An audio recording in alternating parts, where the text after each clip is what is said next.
Hello and welcome my dear students. I am Rushali ma'am from VM academy classes Nashik. हम देख रहे हैं हमारे 11th का केमिस्ट्री। हमने स्टार्ट किया था chapter number 7 modern periodic table और ये थ्योरेटिकल टॉपिक था। हम इसके बारे में जो भी प्रॉपर्टीज है उसे अच्छे से डिस्कस कर रहे हैं विथ एग्जाम्पल। आई होप आप अच्छे से समझ रहे हो। तो आज का है लेक्चर नंबर 4। आज के लेक्चर में हमें देखना है block wise characteristics of element. तो कितने ब्लॉक है हमने लास्ट लेक्चर में देखा था कि जो पीरियोडिक टेबल होता है उसमें 4 ब्लॉक होते हैं एस पी डी एफ। तो हमें S P D F block के क्या करने, कैरेक्टरिस्टिक को अच्छे से समझना है, कुछ डिफरेंस भी देखने। तो चलो स्टार्ट करते हैं lecture number 4 block wise characteristics of element, chapter number 7 modern periodic table, 11th chemistry. हम महाराष्ट्र स्टेट बोर्ड का सिलेबस देख रहे हैं विथ VM एकेडमी नासिक। तो चलो ब्लॉक वाइज कैरेक्टरिस्टिक्स देखते हैं। सबसे पहले हमें देखना है एस ब्लॉक। तो एस ब्लॉक क्या होता है बच्चों? S block contain elements. कौन से ग्रुप होते हैं? तो लास्ट लेक्चर हमने ग्रुप भी देखे थे। इसमें होता है ग्रुप 1 एंड ग्रुप 2। ओके, अगर ऐसे पीरियोडिक टेबल देखोगे तो ये फर्स्ट ग्रुप और ये सेकंड ग्रुप, इन दोनों ग्रुप को क्या कहा जाता है? S block, first and second. Okay, तो एस ब्लॉक है फर्स्ट सेकंड ग्रुप को कंटेन करता है। ग्रुप 1 को कहा जाता है अल्कली मेटल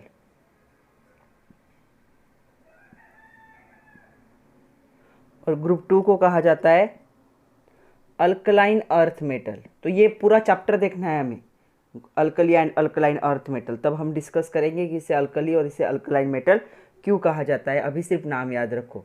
नेक्स्ट जो चैप्टर है हमारा यही है, तो हमें इसे पूरा डिटेल में देखना है। सारे मेंबर्स के कैरेक्टर, उनके प्रॉपर्टीज़, उनके एप्लीकेशन, उनका प्रिपरेशन, सब कुछ देखना है हमें एस ब्लॉक का। ओके, तो ग्रुप 1 कंटेन करता है एस ब्लॉक और ग्रुप 2 कंटेन करता है। ग्रुप 1 को कहा जाता है अल्कली मेटल और ग्रुप 2 को कहा जाता है alkaline earth metal. Okay, it occurs naturally only in the combined state. तो ये जो इनके सारे जो एलिमेंट्स होते हैं ये कौन से फॉर्म में होते हैं? नेचुरली कभी भी सिंगल नहीं दिखाई देंगे, always in the combined state. क्यों कंबाइंड स्टेट में होते हैं? बिकॉज दे आर रिएक्टिव और ये सारे क्या है? मेटल से। तो रिएक्टिव एलिमेंट्स कह सकते हो। रिएक्टिव एलिमेंट्स रिएक्टिव होने की वजह से नेचुरली क्या होते हैं वो? They are always in the combined form. कभी भी हमें सिंगल दिखाई नहीं देंगे। जैसे इनर्ट गैस सिंगल होते हैं वैसे कभी भी ये सिंगल दिखाई नहीं देंगे, हमेशा क्या होंगे? कंबाइंड स्टेट में होंगे, क्योंकि इनके जो एलिमेंट होते हैं वो क्या ज़्यादा, बहुत ही ज़्यादा रिएक्टिव होते। ओके, लिथियम और बेरिलियम को छोड़ दिया तो लिथियम एटॉमिक नंबर है इसका 3 और बेरिलियम एटॉमिक नंबर है इसका 4। इन दोनों को छोड़ दिया तो बाकी सारे कंपाउंड क्या करते हैं एस ब्लॉक एलिमेंट्स के? वो क्या है? Ionic in nature. मतलब इन दोनों को छोड़ के बाकी सारे क्या होंगे? ऑल अदर्स क्या होते हैं? आयोनिक होते। आयोनिक पता है सब लोगों को? आयोनिक बॉन्ड फॉर्म करने की उनकी एबिलिटी होती है, आयोनिक होते हैं इन नेचर में। मतलब क्या करेंगे ये क्या करेंगे? इलेक्ट्रॉन को लूज करके पॉजिटिव चार्ज आयन फॉर्म करेंगे और किसी निगेटिव चार्ज आयन के साथ कंबाइन होके क्या करेंगे? ये आयोनिक कंपाउंड। जैसे इनका मेंबर है सोडियम, सोडियम क्या करेगा? Na+ आयन फॉर्म करेगा, Cl- के साथ कंबाइन होके NaCl बनाएगा। तो NaCl क्या है? एक आयोनिक कंपाउंड है। तो ऐसे आयोनिक कंपाउंड बनाने की इनकी एबिलिटी, सिर्फ ये दोनों क्या है? आयोनिक कंपाउंड को नहीं बनाते। तो ये क्या है? एक्सेप्शन है, लिथियम एंड बेरिलियम। इन दोनों को छोड़ा तो बाकी सारे क्या करते हैं? इस ब्लॉक के एलिमेंट्स आयोनिक कंपाउंड बनाते हैं, मतलब आयोनिक होते हैं नेचर में। ओके, तो इन दोनों को याद रखो, लिथियम और बेरिलियम को। वो भी देखना है ऐसा क्यों, उस चैप्टर में हमें सब कुछ डिस्कस करना है नेक्स्ट चैप्टर में। This is because they have only 1 और 2 वैलेंस इलेक्ट्रॉन। तो ग्रुप 1 के जो एलिमेंट्स होते हैं इनके लास्ट सेल में क्या होता है? 1 वैलेंस इलेक्ट्रॉन होता है। ओके, और इनके पास क्या होता है? 2 वैलेंस इलेक्ट्रॉन होते हैं। एग्जाम्पल देख लो, इनका एग्जाम्पल है sodium atomic number 11, electronic configuration होता है 1s2 2s2 2p6 3s2। तो देखो 3 में कितने वैलेंस इलेक्ट्रॉन दिख रहे हैं? 1। इनका एग्जाम्पल है सपोज मैग्नीशियम, एटॉमिक नंबर है 12, इलेक्ट्रॉनिक कन्फिग्रेशन होगा 1s2, 2s2, 2p6, 3s2। देखो लास्ट सेल में कितने इलेक्ट्रॉन है 2। तो ये जो एस ब्लॉक के एलिमेंट होते हैं ये हाईली रिएक्टिव होते हैं और आयोनिक कंपाउंड क्यों बनाते हैं, क्योंकि इनके लास्ट सेल में क्या होते हैं 1 और 2 वैलेंस इलेक्ट्रॉन। ग्रुप 1 के एलिमेंट में होते हैं 1 वैलेंस इलेक्ट्रॉन, ग्रुप 2 में होता है 2 वैलेंस इलेक्ट्रॉन। ओके, और इन इलेक्ट्रॉन को वो क्या करते इजीली लूज कर देते। अगर ग्रुप 1 के एलिमेंट ने इलेक्ट्रॉन को लूज कर दिया तो ये फॉर्म करते M plus ion, M for any metal, any element from this, और ये फॉर्म करते M2 प्लस आयन। मतलब हमें पता है सोडियम ने अगर इलेक्ट्रॉन लूज कर दिए तो ये बन जाएगा Na प्लस, ये इलेक्ट्रॉन निकल जाएगा, और मैग्नीशियम ने अगर ये 2 इलेक्ट्रॉन लूज कर दिए तो Mg क्या बन जाएगा 2 प्लस। तो ये क्या करते हैं, इनके पास 1 और 2 वैलेंस इलेक्ट्रॉन है, उन वैलेंस इलेक्ट्रॉन को क्या करते इजीली लूज करते हैं, और M प्लस और M2 प्लस आयन क्या करते फॉर्म करते, इसलिए ये रिएक्टिव भी होते हैं और आयोनिक होते हैं नेचर में।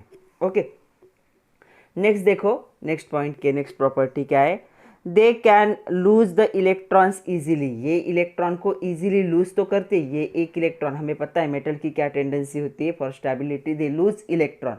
तो ग्रुप 1 के एलिमेंट एक इलेक्ट्रॉन को लूज करके M प्लस आयन फॉर्म करेंगे, ग्रुप 2 के एलिमेंट 2 इलेक्ट्रॉन को लूज करके M2 प्लस आयन फॉर्म करेंगे। तो इनकी इलेक्ट्रॉन लूज करने की कैपेसिटी तो है, इजीली तो लूज करते, और they have low ionization enthalpy. Ionisation enthalpy क्या होता है बच्चों, तो आयोनाइजेशन एंथैल्पी को एक बार फिर से देख लेते।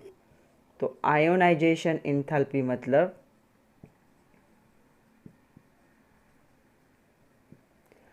तो क्या है, अभी सपोज सोडियम है, एटॉमिक नंबर था 11, इलेक्ट्रॉनिक कन्फिग्रेशन था 1s2, 2s2, 2p6, 3s2। Okay, तो ये लास्ट सेल से इलेक्ट्रॉन को लूज करके Na प्लस आयन फॉर्म करना है, राइट। तो जब भी किसी भी एलिमेंट के लास्ट ऑर्बिटल से, देखो ऐसी कंडीशन थी इसकी, लास्ट सेल में एक इलेक्ट्रॉन प्रेजेंट था, तो इस इलेक्ट्रॉन को इसके शेल से बाहर निकलना है तो ऐसे ही नहीं निकलेगा, यहाँ पे क्या देनी पड़ेगी, एनर्जी देनी पड़ेगी, उसे कहा जाता है एंथैल्पी।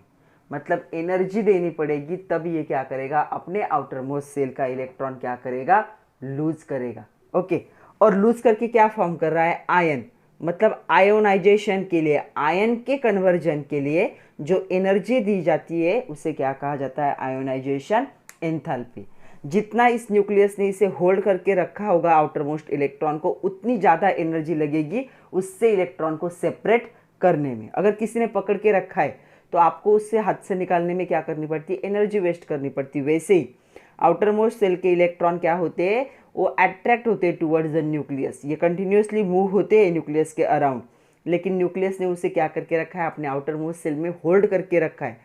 अगर उसके आउटर मोस्ट सेल से उन इलेक्ट्रॉन को निकालना पड़े तो उसे एनर्जी देनी पड़ेगी, ऐसे ही नहीं निकलेंगे, और इसे ही कहा जाता है आयोनाइजेशन एंथैल्पी। और ग्रुप 1 और ग्रुप 2 की आयोनाइजेशन एंथैल्पी क्या है, लो है। लो एनर्जी में भी वो क्या कर सकते हैं, अपने आउटर मोस्ट सेल से इलेक्ट्रॉन को लूज कर सकते। क्यों, क्योंकि उनके आउटर मोस्ट सेल में 1 और 2 ही इलेक्ट्रॉन होते, इससे ज़्यादा नहीं होते, तो उन सारे को उनको क्या करना है, लूज करना है। तो इनकी लो आयोनाइजेशन एंथैल्पी होगी, लेकिन ग्रुप में अगर हम ऊपर से नीचे जाएंगे ग्रुप में तो क्या होगा, the ionisation enthalpy which decrease down the group. जैसे जैसे नीचे जाओगे ग्रुप में ये क्या होगी, डिक्रीज होगी, इंक्रीज द रिएक्टिविटी। मतलब यहाँ पे रिएक्टिविटी क्या हो रही है ग्रुप में, ऊपर से नीचे क्या हो रही है, इंक्रीज हो रही है।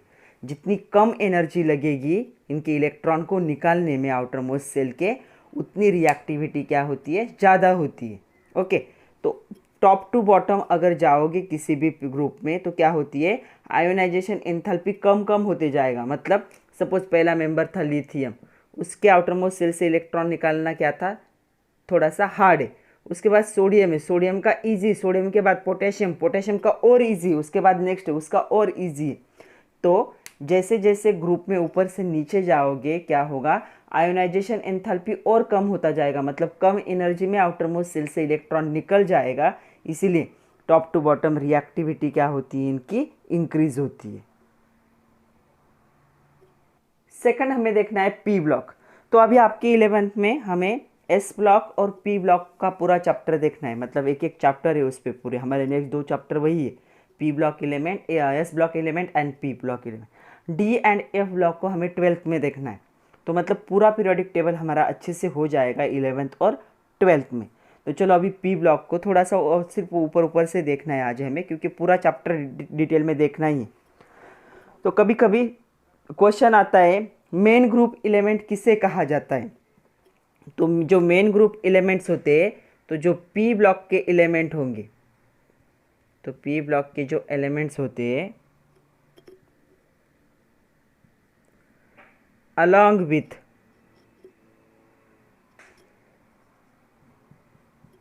एस ब्लॉक एलिमेंट, मतलब पी ब्लॉक और एस ब्लॉक एलिमेंट्स को क्या कहा जाता है, इनको कहा जाता है मेन ग्रुप एलिमेंट और also known as representative elements. क्यों पता है? क्योंकि इनकी एबिलिटी इलेक्ट्रॉन को गेन करने की, इनकी एबिलिटी इलेक्ट्रॉन को लूज करने की, और दोनों क्या करते हैं, मोस्ट ऑफ कंपाउंड फॉर्म करते हैं इनको, इसीलिए इनको मेन एलिमेंट्स कहा जाता है या फिर रिप्रेजेंटेटिव एलिमेंट्स कहा जाता है। नेक्स्ट क्वेश्चन है, क्वेश्चन मतलब हमें अभी ग्रुप 18 देखना है, तो उससे पहले जो पी ब्लॉक है उसे देख लेते।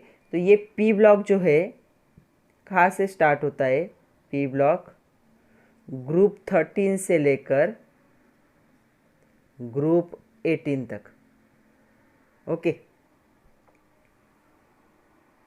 मतलब कौन से फैमिली होंगे, बोरॉन का ग्रुप पूरा, कार्बन की फैमिली, नाइट्रोजन, ऑक्सीजन, फ्लोरीन, और यहाँ पे मैं हीलियम लिख रही हूँ, हीलियम का हो या न्यूऑन।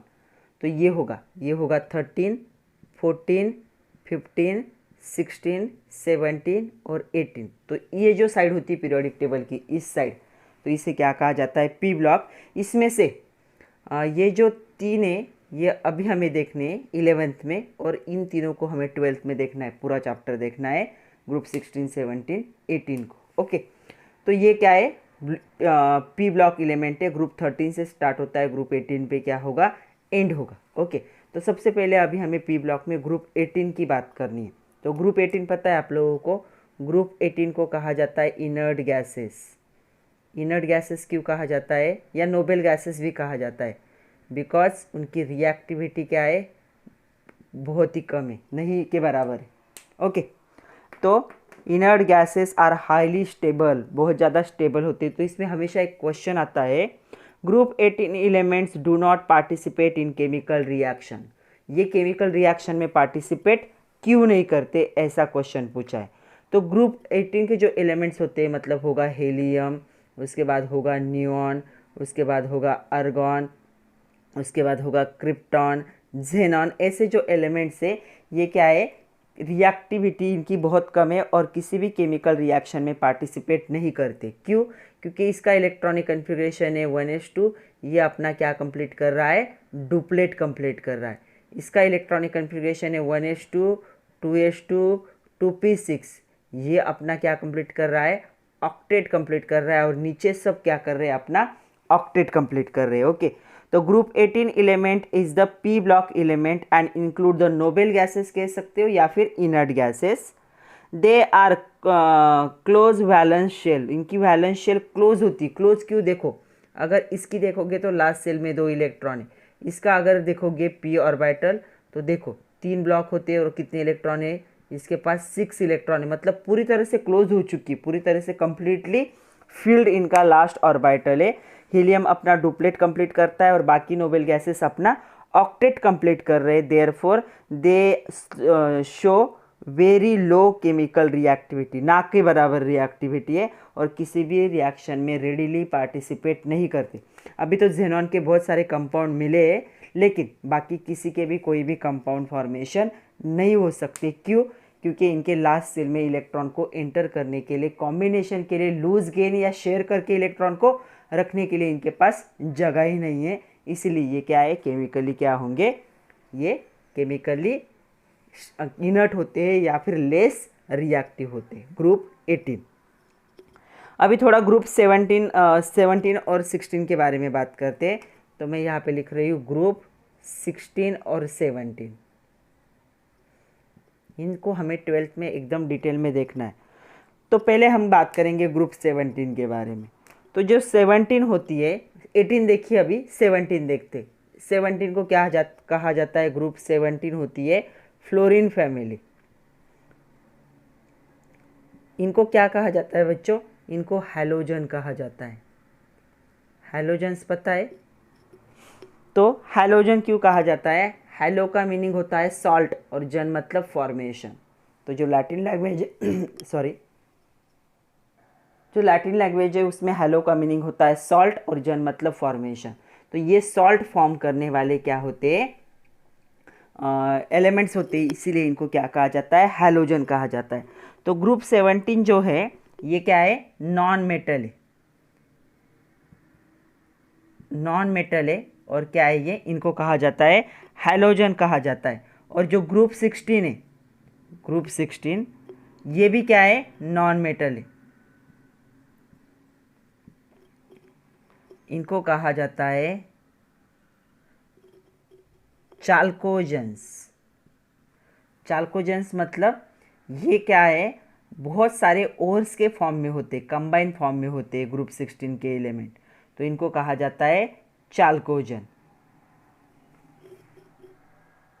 तो इसे ऑक्सीजन फैमिली भी कहा जाता है। ग्रुप 16 को चाल्कोजन क्योंकि ओर्स फॉर्म करता है। बहुत सारे जो मेटल्स हमें माइंस में मिलते हैं कॉम्बिनेशन फॉर्म में, तो उनको हम ओर्स कहते हैं। तो ये ओर्स फॉर्म करने की एबिलिटी, इसलिए इनको क्या कहा जाता है? चाल्कोजन कहा जाता है। इनका क्या होगा? Negative electron gain enthalpy. अभी इलेक्ट्रॉन गेन एंथैल्पी क्या है वो देख लेते। इनके पास होता है negative electron gain enthalpy. Okay, तो ग्रुप 17 का हम फ्लोरीन देखते हैं। इसके पास होता 9 इलेक्ट्रॉन से 1s2 2s2 2p5। ओके, ये इसका इलेक्ट्रॉनिक कन्फिग्रेशन है। लास्ट सेल को अच्छे से ऑब्जर्व करो, 1 2 3 4 5।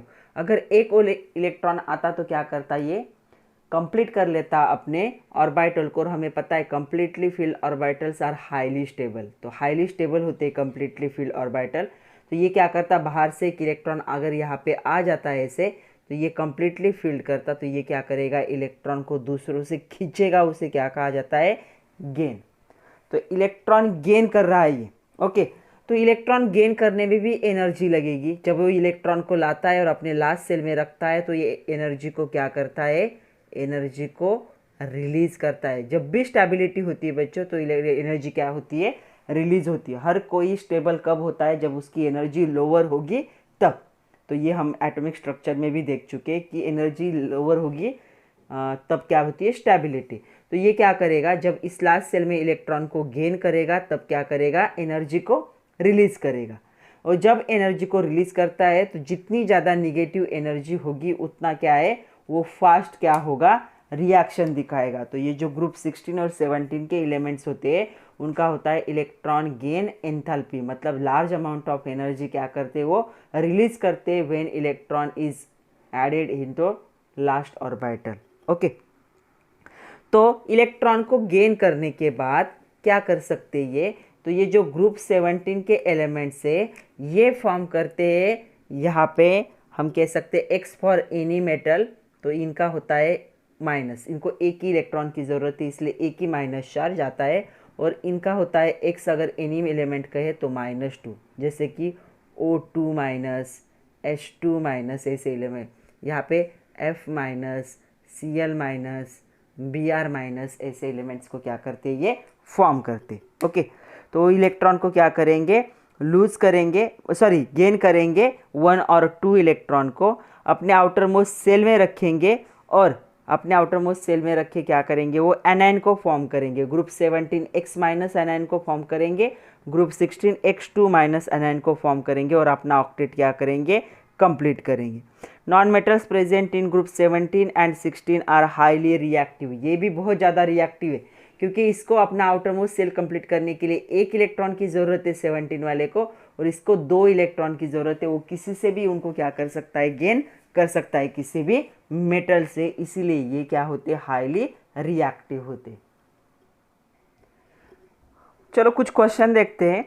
पहला क्वेश्चन है, state the whether the following statement is correct और ट्रू और false, if false correct it. तो कुछ स्टेटमेंट है, पहला स्टेटमेंट सुनो क्या है। Non metal character increase from left to right across the period. जो पीरियड्स होते हैं लेफ्ट टू राइट क्या होगा, क्या नॉन मेटेलिक कैरेक्टर इंक्रीज होता है या डिक्रीज होता है। उन्होंने कहा है non metallic character increase from left to right. तो यहाँ पे नॉन मेटेलिक कैरेक्टर यहाँ पे सपोज यहाँ पे हाइड्रोजन था, उसके बाद था यहाँ पे बेरिलियम से लेकर हीलियम तक। तो क्या नॉन मेटेलिक कैरेक्टर इंक्रीज होता है, तो ये करेक्ट है। तो पीरियोडिक टेबल में from left to right across the period non metallic character क्या होता है, इंक्रीज होता है। दूसरा क्वेश्चन है, non metallic character increase down the group. क्या ऊपर से नीचे ग्रुप में जाओगे तो नॉन मेटेलिक कैरेक्टर इंक्रीज होता है क्या, नो। कौन सा कैरेक्टर इंक्रीज होता है अगर ऊपर से नीचे जाओगे ग्रुप में, तो मेटेलिक कैरेक्टर इंक्रीज होता है। तो कौन सा कैरेक्टर इंक्रीज होगा, मेटेलिक। तो इसलिए ये स्टेटमेंट रॉन्ग है।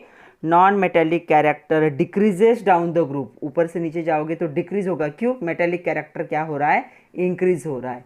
तो पीरियड में क्या होता है, इंक्रीज होता है लेफ्ट टू राइट, और टॉप टू बॉटम क्या होगा, नॉन मेटेलिक कैरेक्टर डिक्रीज होगा। एक क्वेश्चन है आपकी एक्सरसाइज का क्वेश्चन है ये। तो उन्होंने कहा है एल्यूमिनियम 13 एक्सप्लेन करने के लिए बोला है, इज मेटल। इससे आप क्या कहते हो, ये मेटल है। सिलिकॉन 14 इसे मेटेलॉइड कहा जाता है। और ये जो फॉस्फोरस 15 है ये नॉन मेटल है। हमें एक्सप्लेन करना है कि ऐसा क्यों है। क्वेश्चन है, explain the following, aluminium 13 is metal, silicon 14 is metalloid and phosphorus 15 is non metal. तो ऐसा क्यों है, ऐसा क्वेश्चन पूछा है उन्होंने, हमें इसे एक्सप्लेन करना है कि ऐसा क्यों है। तो चलो देखते हैं। तो इलेक्ट्रॉनिक कन्फिग्रेशन पे ही डिपेंड है सब कुछ।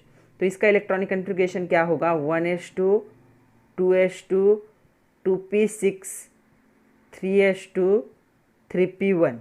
कितने वैलेंस इलेक्ट्रॉन है इसके पास, 3 वैलेंस इलेक्ट्रॉन है। इसका देखो 1s2 2s2 2p6 3s2 3p2, कितने वैलेंस इलेक्ट्रॉन है इसके पास, 4। इसका देखो 1s2 2s2 2p6 3s2 3p3, इसके पास कितने वैलेंस इलेक्ट्रॉन है, 5।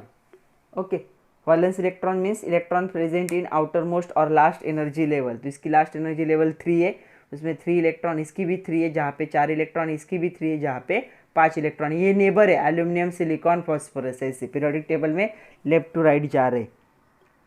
तो क्या होगा, electronic configuration of aluminium and that of phosphorus. क्या है, एल्यूमिनियम तीनों का देख लो, इसका, इसका और इसका भी।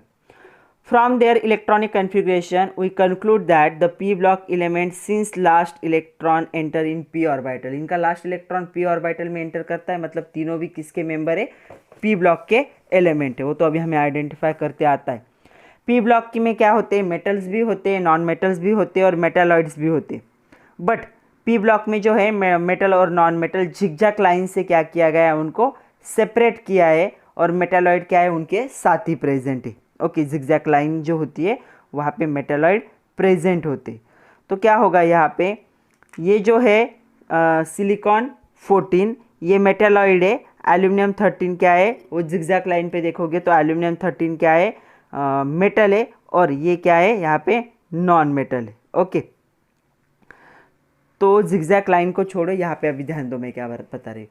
इसके पास 3 इलेक्ट्रॉन है, अगर इसे स्टेबल होना है तो ये क्या करेगा, इन 3 इलेक्ट्रॉन को क्या कर देगा, लूज करेगा या फिर डोनेट करेगा किसी और को। ओके, और कौन सा आयन फॉर्म करेगा, Al3+ आयन फॉर्म करेगा, जो कि एक स्टेबल आयन है। स्टेबिलिटी के लिए ही हो रहा है ना। तो अगर ये इलेक्ट्रॉन लूज करता है तो इलेक्ट्रॉन लूज करने की एबिलिटी किसकी होती है, मेटल की होती है। यहाँ पे इसके पास 4 इलेक्ट्रॉन है, ऑक्टेट कंप्लीट करने के लिए और 4 इलेक्ट्रॉन की ज़रूरत है। तो इसके पास एक ही चांस है, ये क्या कर सकता है, इलेक्ट्रॉन को शेयर कर सकता है। और इलेक्ट्रॉन शेयर करने की एबिलिटी किसकी होती है, मेटलॉइड्स की होती है। इसके पास 5 इलेक्ट्रॉन है, ऑक्टेट कंप्लीट करने के लिए इसे 3 इलेक्ट्रॉन की ज़रूरत है। तो ये 3 इलेक्ट्रॉन को क्या करेगा, गेन करेगा और यहाँ पे P3 माइनस आयन फॉर्म करेगा जो कि एक स्टेबल आयन है। और इलेक्ट्रॉन गेन करने की एबिलिटी किनकी होती है, नॉन मेटल की। इसीलिए एल्यूमिनियम मेटल है, सिलिकॉन मेटलॉइड है और जो फास्फोरस है नॉन मेटल है, या फिर वो जिगजैग लाइन का भी देख सकते हो पीरियोडिक टेबल में। तो चलो अभी एस और पी ब्लॉक को हमने अच्छे से देख लिया है, दोनों के बीच का डिफरेंस देखते हैं। अभी बहुत बार क्वेश्चन आता है एग्जाम में, differentiate between S block and P block element. तो पहला पॉइंट क्या आएगा, एस ब्लॉक एलिमेंट कौन से ग्रुप इंक्लूड होते हैं, ग्रुप 1 एंड 2। यहाँ पे कौन से ग्रुप इंक्लूड होते हैं, ग्रुप 13 to 18। मतलब यहाँ पे टोटल कितने ग्रुप होंगे, 2 ग्रुप होंगे। और यहाँ पे टोटल कितने ग्रुप होंगे, 6 ग्रुप होंगे 13 से 18 अगर देखोगे तो। ओके, दूसरा पॉइंट है, इनमें क्या होता है, ओनली मेटल्स होते हैं। हाइड्रोजन को छोड़ दो, हाइड्रोजन अभी पीरियोडिक टेबल में सेपरेट लिखा जाता है, तो हाइड्रोजन को छोड़ दो, बाकी सारे क्या है, एस ब्लॉक एलिमेंट में मेटल्स ही होते हैं। इनमें क्या होता है, अभी हमने देखा, इनमें मेटल भी होते, नॉन मेटल भी होते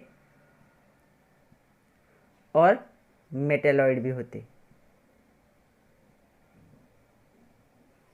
तो इनमें तीनों भी है, मेटल्स भी है, नॉन मेटल्स भी है और मेटेलॉइड्स भी है। ओके, ये जो एलिमेंट्स है एस ब्लॉक के, ये क्या करते हैं, लास्ट जो इलेक्ट्रॉन होता है एस ब्लॉक एलिमेंट का, वो क्या करते हैं, इनका लास्ट इलेक्ट्रॉन कौन से ऑर्बिटल में जाता है, एस ऑर्बिटल में जाता है, इसीलिए तो एस ब्लॉक कहा जाता है। इलेक्ट्रॉनिक कन्फिग्रेशन जब हम लिखते हैं तो इनका electron, last electron S orbital में एंटर करता है, इसलिए इनको क्या कहा जाता है, एस ब्लॉक एलिमेंट। यहाँ पे क्या होगा, इनका ऑर्बिटल, इलेक्ट्रॉन कौन से ऑर्बिटल में एंटर करेगा, पी ऑर्बिटल में एंटर करता है, इसलिए इसे क्या कहा जाता है, पी ब्लॉक एलिमेंट। इनका जो जनरल इलेक्ट्रॉनिक कन्फिग्रेशन होता है, लास्ट लेक्चर में हमने देखा है, ये होता है NS1 से लेकर 2 तक। और इनका जो जनरल इलेक्ट्रॉनिक कन्फिग्रेशन होता है वो होता है यहाँ पे NH2 NP1 से लेकर 6 तक। ओके, इनका जो एग्जाम्पल है ये क्या है, कोई भी लिखो, potassium, sodium, potassium, calcium, magnesium etcetera. इनका जो एग्जाम्पल है वो होगा कार्बन, नाइट्रोजन, ऑक्सीजन, फ्लोरीन, उसके बाद क्लोरीन एक्सेट्रा। तो ये 5 पॉइंट है, 5 में से कोई भी 4 पॉइंट आपको लर्न करने। चलो अभी हमें देखना है डी ब्लॉक। एस और पी तो हो गए, अभी डी ब्लॉक की बात करते हैं। कभी कभी क्वेश्चन आता है, right the characteristics of D block element. तो चलो डी ब्लॉक एलिमेंट्स क्या है उनको भी देख लेते। तो डी ब्लॉक एलिमेंट्स कंसिस्ट करते हैं ग्रुप 3 to 12, 3 से लेकर 12 तक। ओके, इनके बीच में क्या है, ऑल आर मेटल्स, सारे मेटल्स हैं इनके पास भी। Okay, they are known as transition and inner transition metal.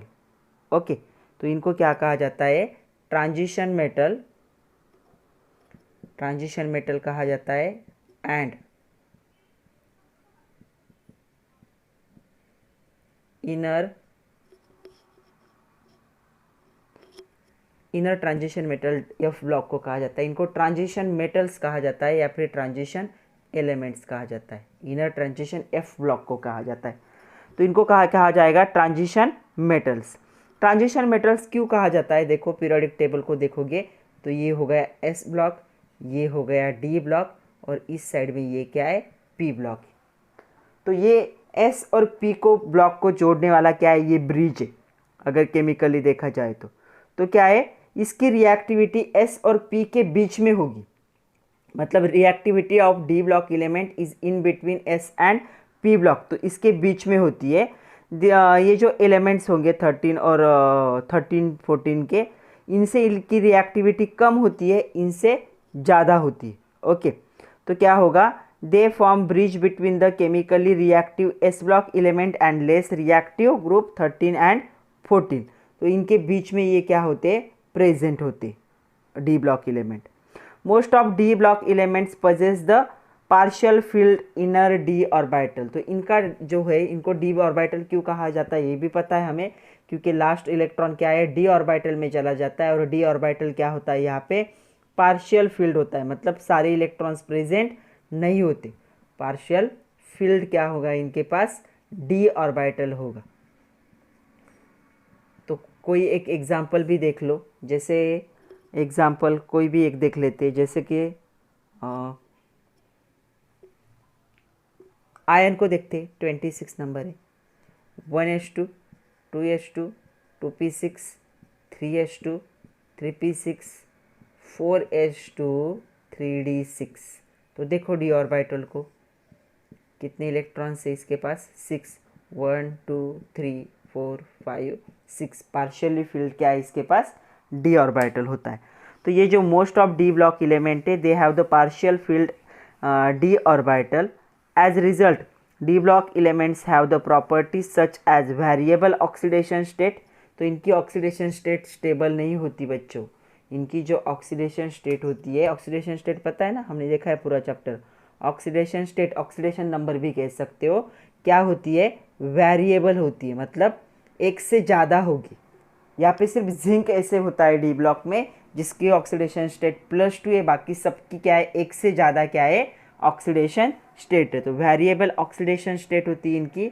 ये क्या होते हैं, पैरामैग्नेटिक होते हैं नेचर में।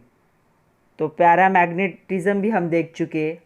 ओके, जब हमने केमिकल बॉन्डिंग देखा था, मोलिकुलर ऑर्बिटल थ्योरी देखी थी, तो हमने देखा था कि डायामैग्नेटिक और पैरामैग्नेटिक क्या होता है। डायामैग्नेटिक मतलब इनके आउटर मोस्ट शेल में क्या होते हैं, अनपेयर्ड इलेक्ट्रॉन। जब ये क्या करेंगे, कंपाउंड फॉर्म करेंगे, ये जब कंपाउंड फॉर्म करते तो इनके लास्ट सेल में इलेक्ट्रॉन क्या है, अनपेयर्ड नहीं होते। ओके, उसके साथ साथ पैरामैग्नेटिक होने के साथ साथ इनकी एबिलिटी ये क्या करते हैं, कलर्ड आयन होते हैं इनके।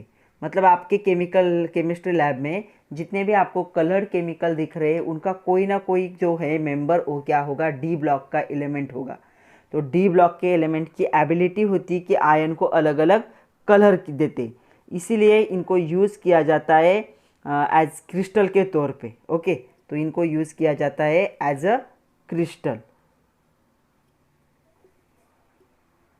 तो ये क्रिस्टल के फॉर्म में भी होते हैं। क्रिस्टल मतलब कॉपर सल्फेट अगर आप लोग देखोगे तो ब्लू कलर के होते हैं, क्रिस्टल देखोगे लेकिन कलर क्या है, ब्लू।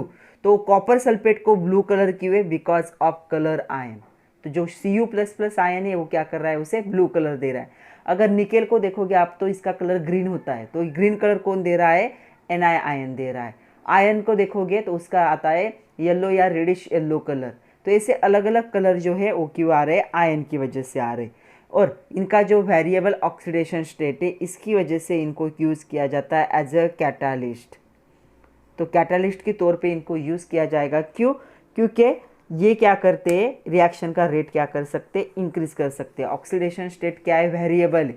और हमने देखा रेडॉक्स रिएक्शन में ऑक्सीडेशन स्टेट कैसे होते हैं और कैसे चेंज होते हैं। तो इनको कैटालिस्ट के तौर पे क्या किया जाएगा, डी ब्लॉक के एलिमेंट को यूज़ किया जाएगा। ओके, और एक पॉइंट देखो, zinc, cadmium, mercury, Zn, cadmium Cd, mercury Hg, इनका जो इलेक्ट्रॉनिक कन्फिग्रेशन होता है, एक ही मेंबर है, एक ही ग्रुप के मेंबर है। NH2 होता है N-1, D के पास इनके 10 इलेक्ट्रॉन होंगे। ओके, ये कंप्लीटली फील्ड, इनका s ऑर्बिटल भी कंप्लीटली फील्ड है और d ऑर्बिटल भी कंप्लीटली फील्ड है। Do not shows the characteristic property of the transition metal.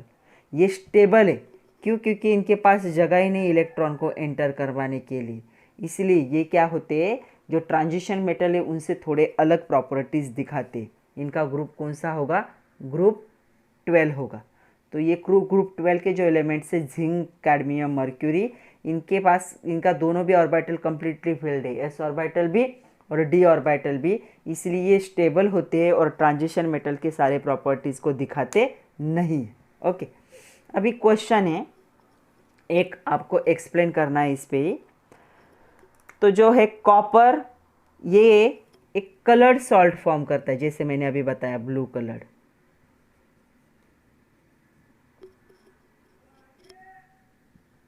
But zinc जो है ये क्या है, कलरलेस। अभी तो बताया मैंने जिंक का क्या प्रॉब्लम है। तो ये क्या करता है, कलरलेस सॉल्ट को फॉर्म करता है। तो ऐसा क्वेश्चन है, हमें क्या करना है, इसे एक्सप्लेन करना है। तो क्वेश्चन आपके एक्सरसाइज का है, explain the following, copper forms coloured salt while zinc form colourless salt. तो ये कलर्ड सॉल्ट फॉर्म करता है, ये कलरलेस फॉर्म करता है, दोनों भी डी ब्लॉक की मेंबर है। तो कॉपर का अगर इलेक्ट्रॉनिक कन्फिग्रेशन देखोगे, इसका 29 नंबर है। तो इसका होता है 1s2 2s2 2p6 3s2 3p6 4s1 adjustment वाला है 3d5। और अगर जिंक का देखोगे तो दोनों नेबर है 30, 1s2 2s2 सॉरी 2p10 चाहिए यहाँ पे 6 3s2 3p6 4s2 3d10। दोनों के भी लास्ट ऑर्बिटल को ऑब्जर्व करो क्या हो रहा है। तो electronic configuration of copper and zinc is this. Electronic configuration copper का क्या इंडिकेट कर रहा है, ये एक इलेक्ट्रॉन को +1 क्या हो सकता है, इसका ऑक्सीडेशन स्टेट। और यहाँ पे इसका ऑक्सीडेशन स्टेट कितना हो सकता है, अगर इन इलेक्ट्रॉन को उसने लूज कर दिया तो +2। तो इसका ऑक्सीडेशन स्टेट हो सकता है +1, इसका हो सकता है +2। ओके, बट Cu2+ क्या होता है, यहाँ पे जो डी ब्लॉक होता है उसमें Cu2+ भी क्या होता है, प्रेजेंट होता है। ओके, तो Cu+ जो होगा पार्शियल फील्ड होगा, और जब ये दूसरा इलेक्ट्रॉन लूज करेगा, तो डी ब्लॉक की कहानी बताती हूँ मैं आप लोगों को क्या है।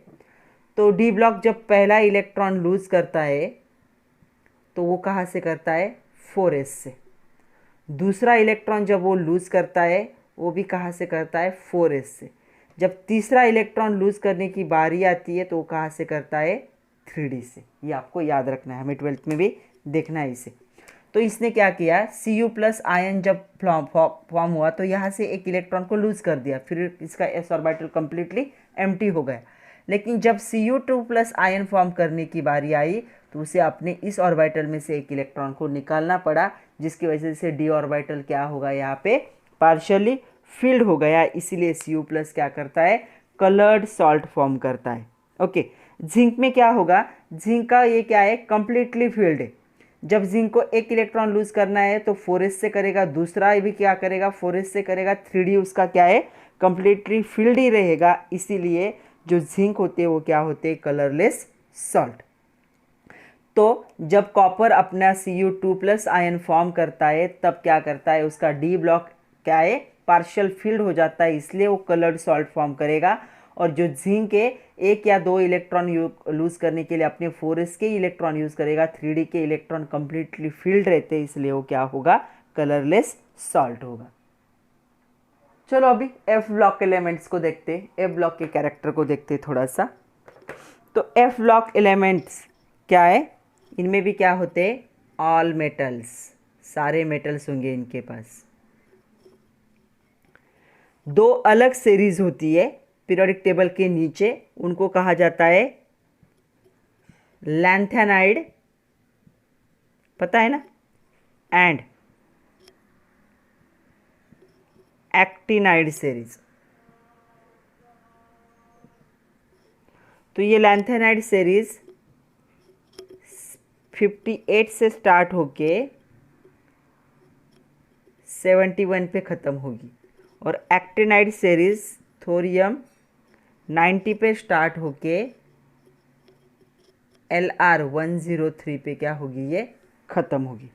तो ऐसे दो सीरीज होती है इसके पास, लैंथेनाइड सीरीज, एक्टिनाइड सीरीज, जो पीरियोडिक टेबल में पीरियोडिक टेबल के नीचे सेपरेटली ड्रॉ की, सबको पता है ना। ये एस ब्लॉक, ये ऐसे और ऐसे होता है पीरियोडिक टेबल। तो ये एस ब्लॉक है, ये डी ए, ये पी ए, और ये नीचे क्या है, दो एफ ब्लॉक। तो पीरियोडिक टेबल के नीचे दो सीरीज ड्रॉ किए होते हैं, उनको कहा जाता है lanthanide series and actinide series, जो बिलोंग करते हैं एफ ब्लॉक को। सारे क्या होंगे, उनमें मेटल्स होंगे। ओके, लैंथेनाइड सीरीज को क्या कहा जाता है, रेयर अर्थ मेटल। तो इनको ही कहा जाता है रेयर अर्थ मेटल एलिमेंट्स कह सकते हो, मेटल्स मत कहो, एलिमेंट्स कहो। मतलब ये बहुत ही रेयरली क्या है, ऑब्जर्व होते हैं, एटमॉस्फेयर में ज़्यादा प्रेजेंट नहीं है। और एक्टिनाइड जो है beyond uranium 92 are called as the, इनको कहा जाता है ट्रांसटूरेनियम एलिमेंट्स। तो ट्रांसटूरेनियम एलिमेंट्स मतलब ये क्या होंगे, रेडियो एक्टिव होंगे। अल्फा बीटा गामा रे को क्या करते, ये पास करते। ओके, तो ये जो एलिमेंट्स होते हैं ये क्या होंगे, मैन मेड होते। इसके आगे के मैन मेड मतलब नेचुरली ये ऑब्जर्व नहीं है, नेचुरली ऑब्टेन नहीं है। पीरियोडिक टेबल में कुछ मैन मेड एलिमेंट्स भी है, वो क्या है, यूरेनियम 92 के आगे होते, वो क्या होते, रेडियो एक्टिव होते और मैन मेड होते। ओके, तो लैंथेनाइड को रेयर मेटल कहा जाता है। उसके बाद नेक्स्ट पॉइंट देखो, जो लास्ट इलेक्ट्रॉन होगा इनका, तो इनका लास्ट इलेक्ट्रॉन कहाँ पे एंटर करता है, n-2 f ऑर्बिटल में क्या करता है, एंटर करता है। ओके, एन या फिर सबसेल कह सकते हो, उसमें एंटर करता है, इसीलिए इनको कहा जाता है इनर ट्रांजिशन एलिमेंट्स। इन्हीं को कहा जाता है इनर ट्रांजिशन एलिमेंट्स, क्योंकि इनका last electron n-2 f orbital में क्या हो रहा है, एंटर हो रहा है। ओके, इनके प्रॉपर्टीज क्या होते हैं, सिमिलर होते हैं। The elements have the very similar properties with in the series. Series के बीच में इनके प्रॉपर्टीज क्या होंगे, बहुत सारे क्या होते हैं, सेम होते हैं, ज़्यादा वेरिएशन नहीं आता इनके प्रॉपर्टीज में। Okay,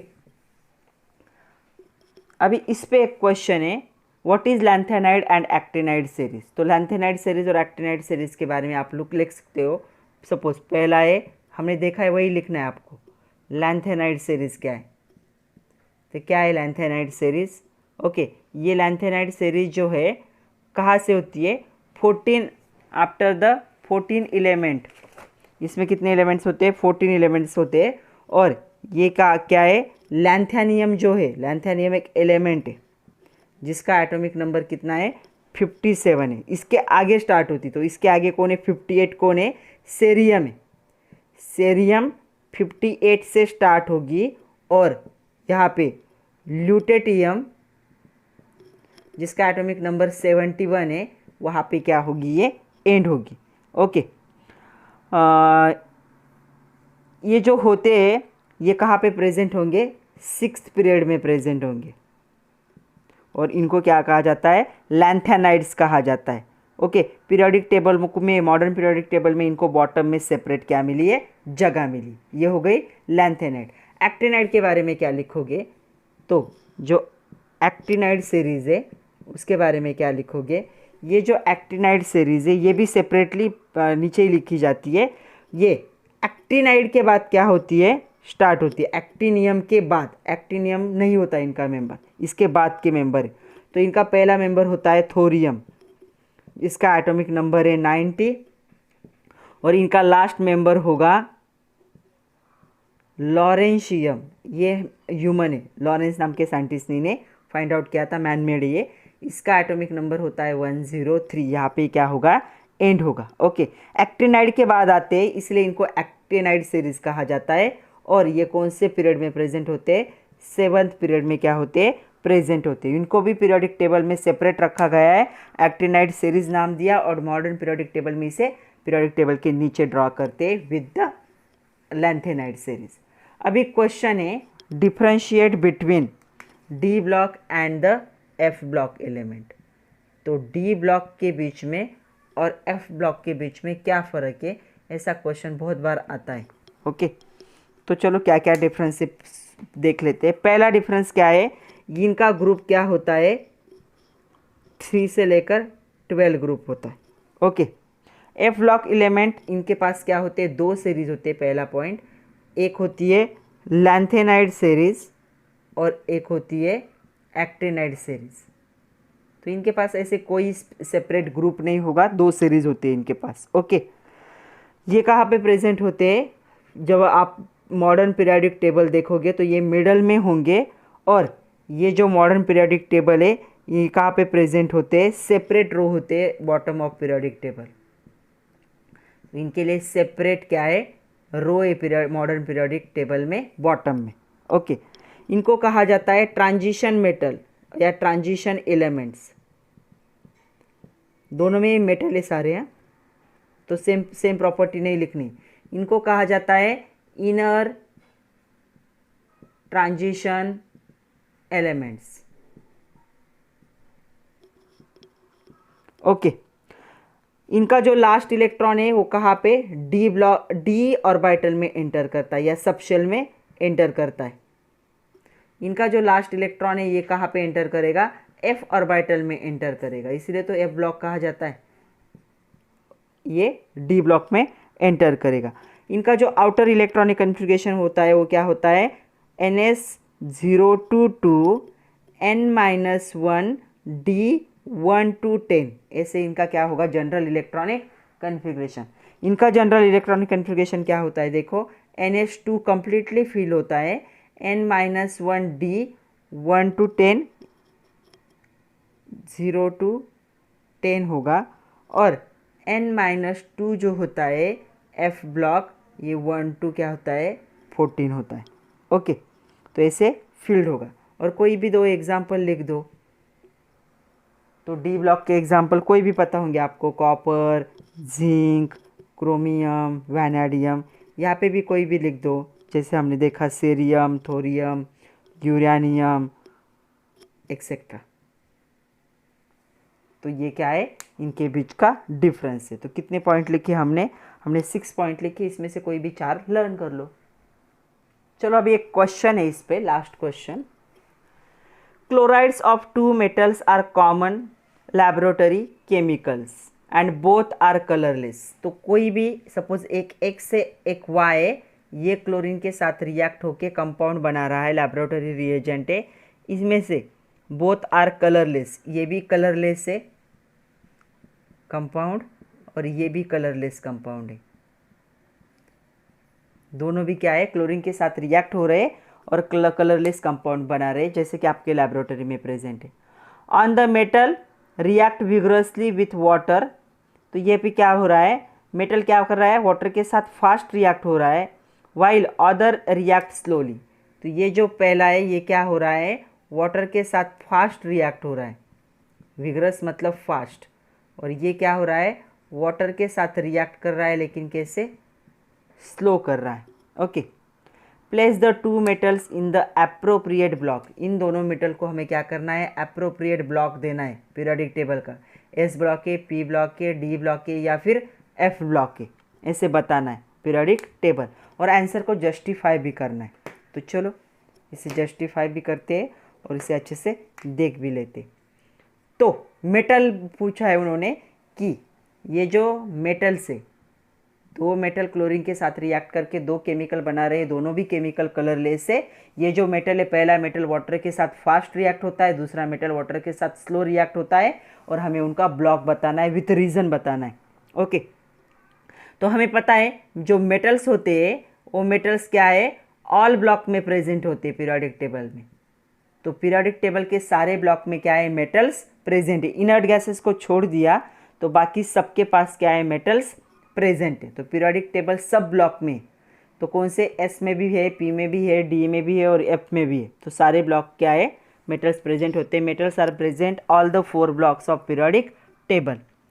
salt of metal F block and P block are common laboratory, are not common laboratory reagent. तो एफ ब्लॉक के और जो पी ब्लॉक होता है, तो पी ब्लॉक का सिर्फ AlCl3 आपको आपके लैब में दिखेगा, बाकी कोई भी इनका जो सॉल्ट है वो कॉमन लैबोरेटरी रिएजेंट नहीं होता। कॉमन लैबोरेटरी रिएजेंट मतलब आपकी जो लैबोरेटरीज है उनको उनमें आपको यहाँ ऐसे रैक पे नहीं दिखेगा, तो कॉमन लैबोरेटरी रिएजेंट नहीं होते ये एफ ब्लॉक के और पी ब्लॉक के। पी ब्लॉक में से सिर्फ AlCl3 आपके लैब में दिखेगा, जिसे एल्यूमिनियम क्लोराइड कहा जाता है। बाकी कोई भी कॉमन लैबोरेटरी रिएजेंट नहीं है, मतलब ये जैसे लैब में रखे हुए दिखेंगे आपको वैसे एफ ब्लॉक के और पी ब्लॉक के सॉल्ट नहीं होते। ओके, थर्ड पॉइंट क्या आएगा यहाँ पे, मतलब क्या होगा, हमें चूज़ करना है, ये दो दो ब्लॉक तो हट गए, तो मतलब आपके मेटल एक तो हो सकते एस ब्लॉक में से या फिर हो सकते पी ब्लॉक में से, सॉरी डी ब्लॉक में से। तो पी के भी नहीं होते, मतलब एस ब्लॉक के और डी ब्लॉक के क्या होते, कॉमन लैबोरेटरी रिएजेंट होते, राइट। तो इन दोनों में से एक को हमें चूज़ करना पड़ेगा। अभी देखो इन दोनों में से क्या होगा, तो जो एस ब्लॉक एलिमेंट होते वो क्या होते, वाटर के साथ क्या होते, फास्ट रिएक्ट होते, और ये क्या होते, वाटर के साथ स्लो रिएक्ट होते। रिएक्शन भी हमें देखने हैं, जब हम चैप्टर देखेंगे तो आपको याद रखना है, एस ब्लॉक वाटर के साथ फास्ट रिएक्ट होंगे, ये क्या होते हैं डी ब्लॉक के वाटर के साथ स्लो रिएक्ट होते। ओके, अभी उन्होंने कहा है कलरलेस है नेचर में दोनों भी। Okay, colourless less reactive metal, मतलब ये जो कलरलेस है और लेस रिएक्टिव मेटल है, ये कौन से ब्लॉक को बिलोंग करेगा, डी ब्लॉक को बिलोंग करेगा। ओके, और दूसरा जो कलरलेस है,